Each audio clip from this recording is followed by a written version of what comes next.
L'invité de ce matin de ce face-à-face de la chaîne francophone de Kinshasa de l'économie, InfoSag, c'est une personnalité qui a une charge de la République démocratique du Congo parce que le parti qu'il représente dans ce plateau préside le premier mandat de président Tshisekedi. Ils ont présidé l'Assemblée nationale. Aujourd'hui, le bureau provisoire, c'est la constitution congolaise. Avant le bureau définitif, il y a toujours le bureau d'âge qui est toujours présidé par l'honorable Mbosso, qui est quelqu'un qui a servi la République depuis la Deuxième République jusqu'à aujourd'hui. Mais la jeune génération croit aussi à lui. Il s'appelle Prince. Bonjour, monsieur Prince. Bienvenue à ces face-à-face de la chaîne francophone de l'économie de la ville de Kinshasa. Bonjour, cher estimé. Merci à tous les Congolais qui vont nous suivre de par le monde. Nous sommes très heureux d'être ici sur ce plateau, sur votre chaîne aussi. Nous sommes CRD, Convention pour la démocratie des Christophe Mbosso Nkodia-Panga. Le président actuel du bureau provisoire de l'Assemblée nationale, il a terminé la législature passée en président du bureau définitif. Ensemble avec Tshisekedi, nous sommes dans l'union sacrée.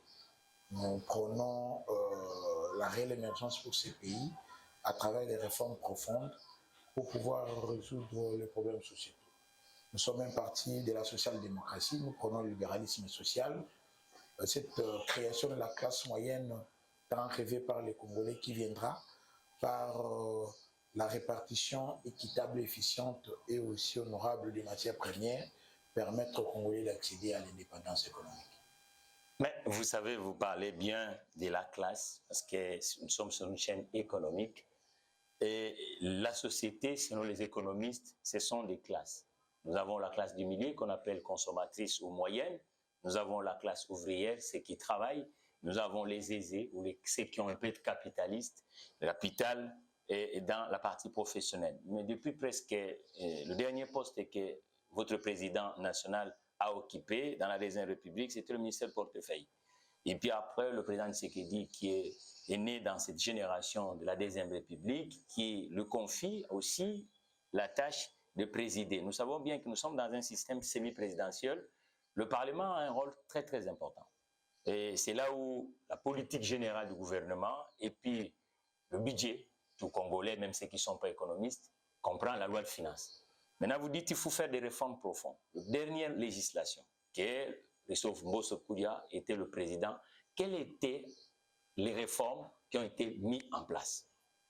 Il y en a plusieurs. D'abord, il faut rappeler que depuis 77 jusqu'à ce jour qui se trouve sur la scène politique, parce qu'il a été d'abord un corps académique, corps scientifique à l'université de Lubumbashi, là-bas, reconnu ou détecté par Mobutu, on va l'intégrer au bureau politique du MPR. Il occupa la fonction de quatrième personnalité chargée de l'idéologie politique et stratégie. En 77, lors des premières élections, il va être élu commissaire du peuple et puis être nommé 11 fois ministre de par son intégrité, son expérience et aussi ses aptitudes tant intellectuelles que politiques qu'il possède toujours. Depuis lors jusqu'à ce jour, il n'a jamais été cité dans les retournements. C'est quelqu'un qui a toujours voulu innover avec certaines réformes. Vous rappellerez, lorsque Mbosso va devenir ministre de Santé, le Congo n'avait que dans son ensemble 10 zones de santé. C'est grâce à Christophe Mbosso que les zones de santé sont en train de pulluler avec la coopération belge, bien sûr. Mbosso, ministre des Sports, nous avons eu les stades du Martyr. Mbosso au portefeuille, nous avions eu des sièges sociaux, des sièges des bâtiments administratifs pour nos propres entreprises, entre autres la SNEL, la Régie des eaux et autres. Mbosso, au Parlement, la première des réformes, c'est la loi de programmation militaire, parce que nous sommes un pays tant infiltré. La sécurité publique, c'est la première mission régalienne de l'État. Il faut sécuriser les Congolais, on ne peut pas parler de la paix, ou on ne peut pas parler de développement sans la paix.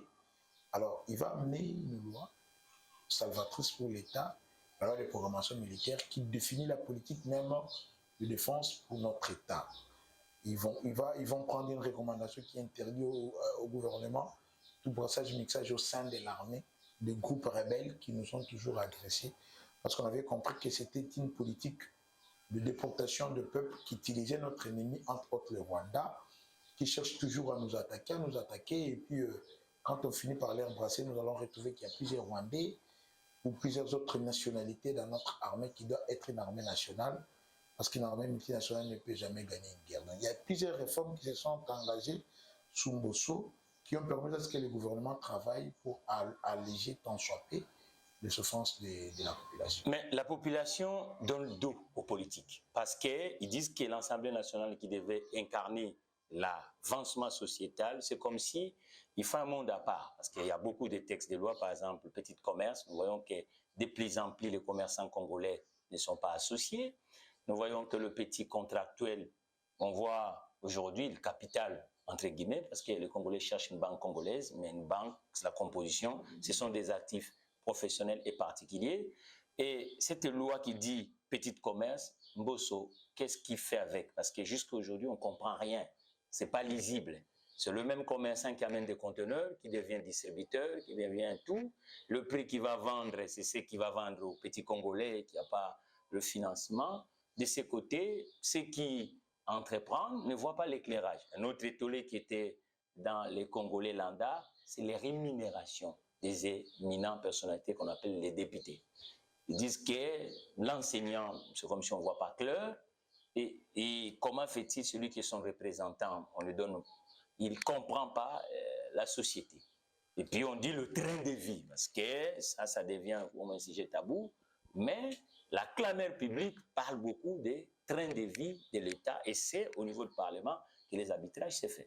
Le problème avec notre pays, c'est que la population, ça donne beaucoup plus à des infox, à des intox, où la population s'abrutit par des mauvaises informations, par ceux qui pensent faire le buzz, par ceux qui n'aiment pas être dans la rationalité, relever ou relayer les faits comme ils se doivent. Il y a trop de mensonges, il y a trop de gens qui supputent. Il y a des ceux-là qui disaient d'ailleurs au début de cette législature que les députés devaient toucher 33 000 $. Avec quel budget c'est ça? Les problèmes, ils ne vous disent même pas. Techniquement parlant, oui, ils n'arrivent pas à chiffrer numériquement à combien est-ce que le gouvernement va faire pour payer à un député 33 000 $. Il fallait demander à ces députés pour vous dire qu'ils sont payés dans des 5 600 $. Mais avec Tshisekedi, il s'est d'abord battu par commencer à avoir arrangé ne fût-ce que les conditions infra-humaines, salariales dans lesquelles les Congolais qui travaillaient se trouvaient. Je me rappelle, avant que Tshisekedi n'accède au pouvoir, l'enseignant congolais touchait 80 000 francs congolais. Soit 120 000 pour les uns ou pour les autres. Quand Tshisekedi arrive avec la qualité de l'enseignement, il dit bon, on va quand même quadrupler, pourquoi pas ces salaires. Aujourd'hui, un enseignant congolais a 400 000 pour les uns. La veuve militaire qui a perdu son mari au front devait s'attendre ou devait vivre avec 30 000 francs. Et quand Tshisekedi arrive, il dit on va essayer un peu de multiplier par 10. Il leur donne 300 000 francs. Donc, il y a plusieurs indicateurs qui prouvent qu'il y a cette volonté. C'est ce qui compte en politique, la volonté politique, c'est ce courage et cet amour de pouvoir bien faire les choses. Quand vous trouvez le problème de la société, vous devez amener un projet de société qui doit être juste la solution à ces problèmes-là. Vous avez dit au début de votre... Oui. N'étant pas économiste, vous m'avez parlé des réformes qui devaient s'engager dans l'Assemblée nationale pour le petit commerce. Nous avions toujours, en tant que politologue, j'ai abordé cela politologiquement parlant, je ne suis pas un économiste. Nous avions toujours plairé depuis 70 jusqu'à ce jour que notre économie a toujours été extravertie. Il fallait commencer par corriger cela. Mais quand on doit diriger ou on doit gouverner, on prévoit, on priorise les actions et puis on commence à appliquer dans la bonne gouvernance tout en évitant la moindre marge de manœuvre en ce qui concerne les détournements, les vols et autres. C'est-à-dire le fuite des capitaux. C'est ce que Tshisekedi a fait. Quand il arrive, il dit je vais maximiser les recettes, avoir un budget à la taille de la République qui pourra me répondre, qui pourra m'aider à répondre aux besoins de cette population. Il s'est battu, il a trouvé presque un pays à un budget qui nageait entre 4 et 8 milliards. Et lui a ramené quand même cette population à 16 milliards. C'est ce qui lui a permis, parce que même les fonctionnaires de l'État ont connu certaines majorations et on vit à ce que leur panier de la ménagère a subi quand même un accroissement malgré cette inflation qui nous tire toujours vers le bas. C'est généralisé, ce n'est pas seulement la volonté du Congo.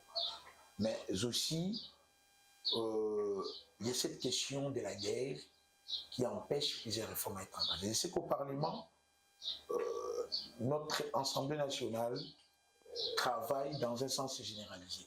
Il ne travaille pas seulement dans un sens de permettre aux politiques de se retrouver et que la population lambda ne se retrouve pas comme vous l'aviez représenté. C'est faux. Notre Assemblée nationale a d'abord pour une mission première la représentation de la population. Parce que nous sommes en démocratie. La démocratie veut à ce que le pouvoir soit utilisé pour le bien-être et le bonheur de cette population qui est dirigée par ces politiques qui accèdent aux fonctions étatiques. Donc, l'Union sacrée au pouvoir a pour objectif le Congo retrouvé. N'oubliez jamais que nous sommes partis d'un point. Nous n'avons pas trouvé un Eldorado, on n'a pas trouvé un pays où il y a un tissu économique où la macroéconomie était stable. Non, nous avions trouvé un pays gangréné où les autres vous diront que quand Léopold est arrivé, il n'a pas trouvé des autoroutes. Ça veut dire qu'il a bâti un système économique. Ça veut dire quand vous dites j'aimais, vous dites que vous êtes sociodémocrate et un peu de libéralisme d'un côté, de l'autre côté de la sociabilité de l'homme. Et la sociabilité de l'homme, prenons par exemple le premier logement, cher Prince. Vous êtes jeune, vous avez étudié à Kinshasa, vous connaissez un peu les méandres de la société congolaise. Louer une chambre de bonne à Kinshasa. Et ces conditionnalités, est-ce que les élites se mettent d'abord à la place? Parce que le logement subventionné, type ONEN, ça continue plus. Parce que la première législation, normalement, dans le temps normal, dans un État qui cherche la sociabilité de l'humain, les logements ne peuvent pas prendre les 3/4 de revenus de quelqu'un. Mais quand vous regardez Kinshasa d'aujourd'hui, il y a des loyers à 10 000 $. Vous comprenez? Il y a des, donc c'est extrêmement cher. Est-ce que cette législation, la deuxième, il ne faut pas faire des améliorations? Partons dans le libéralisme de l'économie. L'artère qu'on appelle l'entrepreneur local, pour avoir un petit bureau dans la couronne des Kalina, c'est un vrai problème. C'est-à-dire que c'est là où la population se pose des questions en disant, nous avons des représentants. Est-ce que le représentant regarde un peu l'inflation qui s'est faite dans le transport? Vous imaginez Kinshasa, 20 millions d'habitants, cher Prince. 20 millions d'habitants, nous n'avons pas une dizaine de sociétés en transport en commun. Tout est du côté de l'informel. Et c'est là où vous voyez qu'un Congolais lambda de Kinshasa ne peut pas budgétiser ni le loyer, ni le transport. Alors, c'est-à-dire que l'inflation... Il faudrait d'abord commencer par scinder et comprendre que l'État, ou dans un État qui se veut être en reconstruction, il doit être prioritaire, mais il existe les priorités des priorités. Ouais. Quand vous me parlez de l'entrepreneuriat, mais je vous dirais que Tshisekedi s'est investi dans l'entrepreneuriat. Il y a plusieurs problèmes qui constituaient des mots MAX, je peux dire devenir génétique ou qui s'est lié à l'ADN, voire même dans le vivre de nous-mêmes peuples d'abord. Lorsque la mentalité n'arrive pas à être sanctionnée, c'est l'appel à l'incivisme. Et les lois existent, peut-être que le législateur a prévu que pour les loyers, par exemple les maisons commerciales ne peuvent pas payer plus de 3 mois ou 6 mois. Mais vous arrivez à un bailleur, il vous dit l'État n'a pas construit pour moi et moi je fixe comme je veux. Tant qu'il n'y a pas un système de suivi, cela engendre l'incivisme et on s'est dit comme si l'État n'est pas là. On vivait dans un État non-État ou dans une chaîne. Mais le législateur a prévu, il a régulé cela, mais il n'y a pas un mécanisme de suivi prévu pour suivre que cela soit respecté. C'est pareil avec les transports. Je sais qu'il y a des domaines que vous attelez ici qui ne vont pas directement arriver au niveau de... qui ne dépendent pas des attributions du chef de l'État en tant que président public, mais il doit y répondre en tant que garant du fonctionnement des institutions. Vous devez comprendre que nous sommes dans un État décentralisé où il y a des attributions qui ont été généralement cédées aux gestions des provinces et autres. Mais Tshisekedi, c'est lui qui définit la politique de la nation. Là, je suis tout de même d'accord avec vous. Il a défini ensemble avec le Premier ministre qui les couche en programme de gouvernance qui vont défendre au niveau du Parlement. Mais les gouverneurs de province ont pour exclusivité de voir ces problèmes-là. La gestion de sa province, le transport, la santé, l'éducation, l'urbanisme et autres. Mais je vous dis que le législateur au Congo a régulé ces problèmes de transport. Mais il existe une question de sanctions de mentalité. Vous-même, en tant que peuple, vous pouvez avoir une maison, mais par mauvaise foi, vous fixez les loyers comme bon vous semble. Mais vous savez, en économie, logiquement, le marché a toujours été régulé par la concurrence. Si vous avez une concurrence d'un côté qui est déloyale et une concurrence de prédation, ça veut dire que le marché ne sera pas régulé. Je vous comprends. Donc, vous voulez savoir, vous voulez dire que l'État doit construire des logements sociaux. C'était prévu. Oui. Mais je venais de vous dire ici que nous sommes un État agressé, que nous sommes un État où tout est prioritaire. C'est que nous avions besoin d'un logement décent. Alors, les missions régaliennes de l'État, c'est la sécurité, la tranquillité qui englobe les sociales, tout ce qu'on est en train de parler ici, et la salubrité qui demande à ce qu'on ait un environnement sain. Mais on trouve un pays où la sécurité posait problème.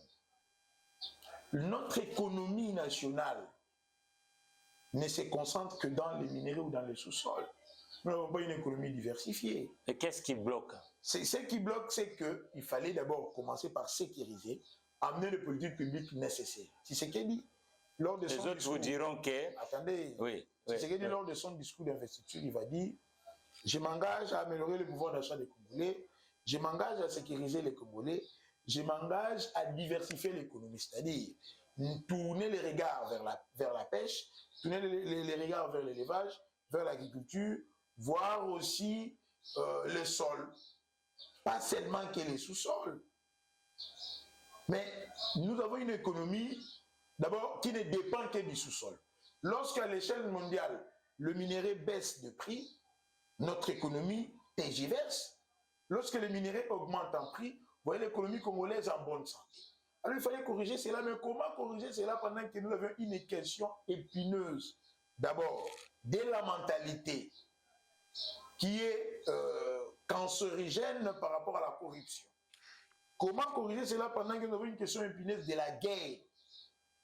Or, avec la guerre, on ne construit pas, avec la guerre, on n'émerge pas.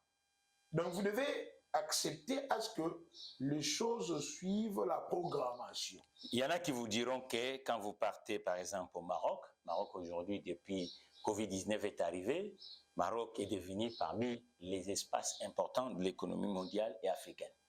Vous allez voir un petit territoire qu'on appelle Sahara oriental, qui est limitrophe entre le Maroc et l'Algérie, qui a un vieil conflit, mais le Maroc, ça n'a pas empêché le Maroc de créer une économie attractive. C'est-à-dire qu'il y a un écosystème qui va permettre à l'investissement local d'avancer, à l'investissement international de s'atteler à l'investissement local.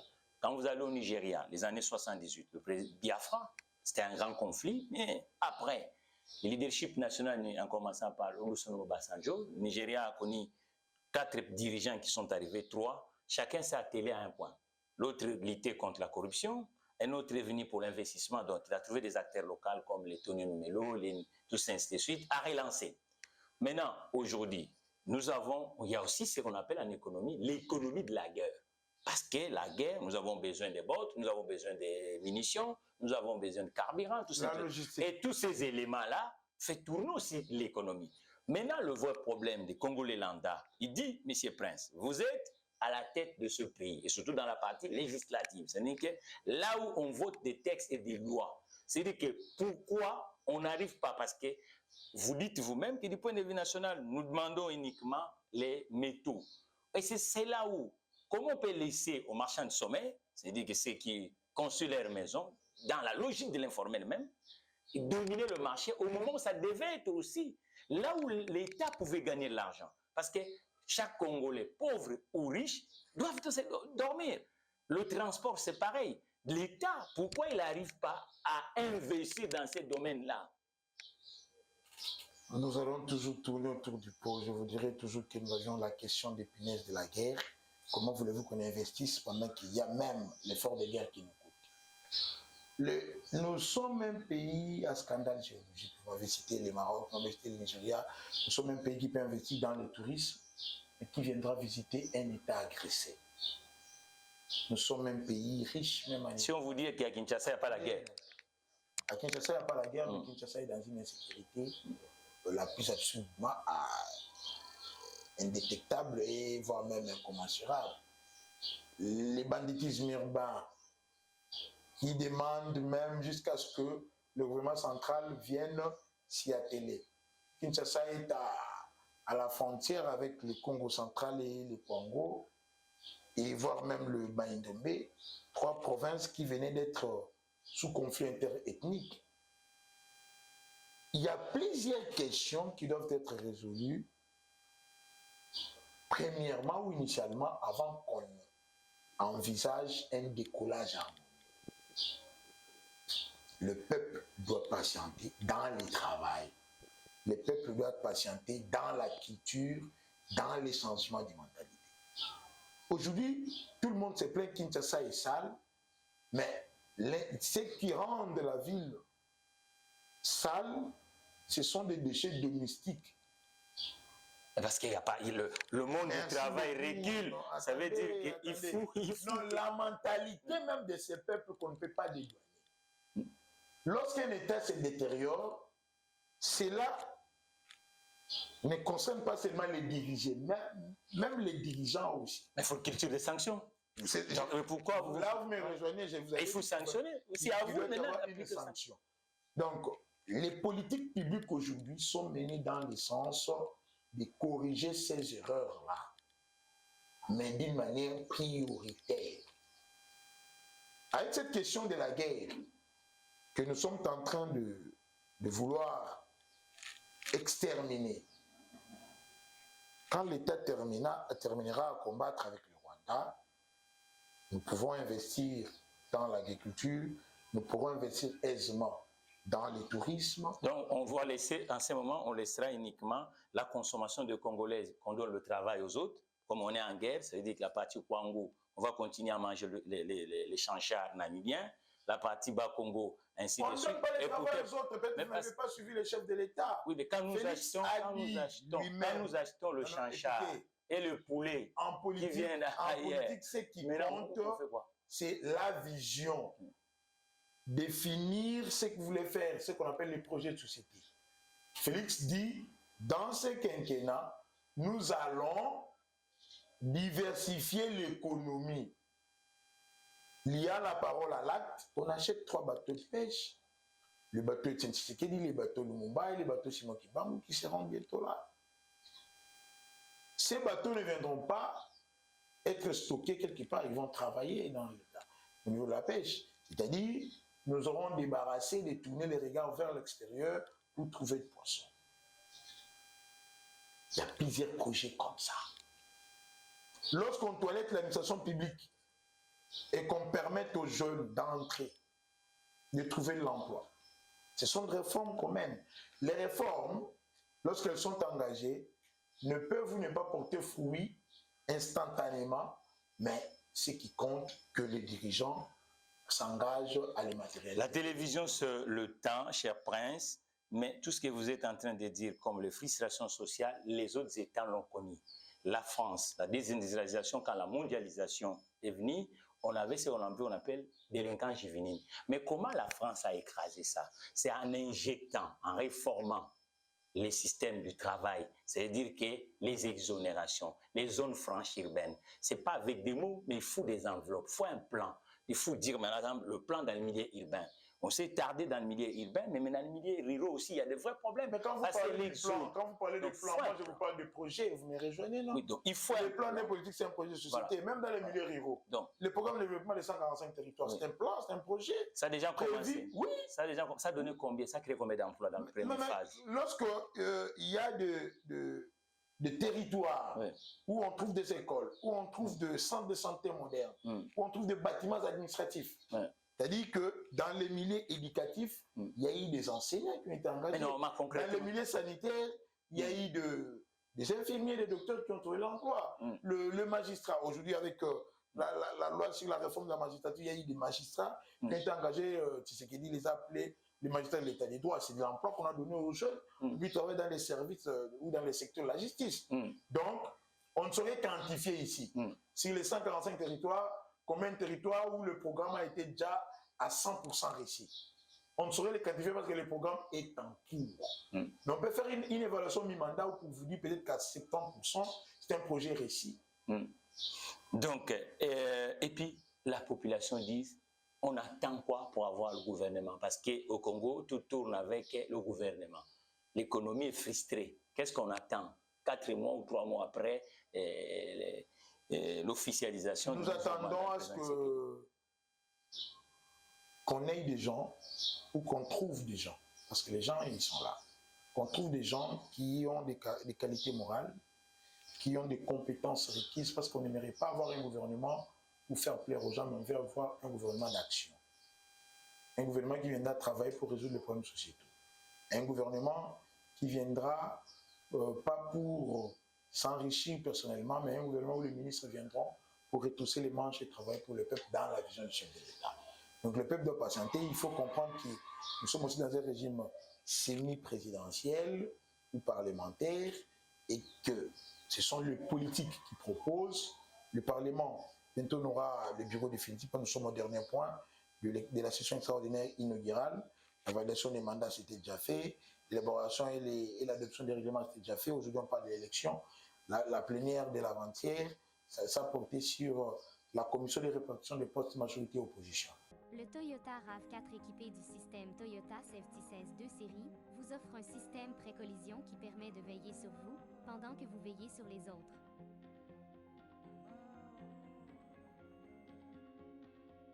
Actuellement, équipez-vous Toyota RAV4 chez Spécial Auto Garage. Monsieur Prince, vous n'avez pas peur que la politique mondiale aujourd'hui est en train de nous donner des leçons? Les grands partis traditionnels n'ont plus d'effet. Quand vous allez en France aujourd'hui, il est où le parti du général de Gaulle? Il est où le parti de Jaurès et Blum, le parti socialiste? Vous voyez qu'il y a maintenant des petits mouvements qui émergent. D'un côté, l'extrême, le populisme, gauche ou droite. De l'autre côté, les grands courants, on les voit plus.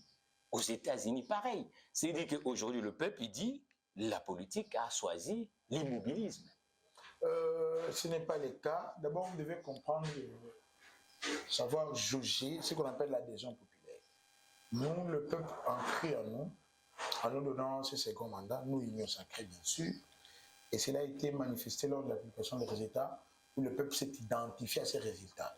Ils attendent qu'on mette en place ces programmes gouvernementaux, ces projets de société que le président leur a présentés pour qu'ils puissent les lire ou les réélire. Donc, nous avons encore cette confiance populaire, nous avons cette adhésion, et nous allons utiliser en bon escient.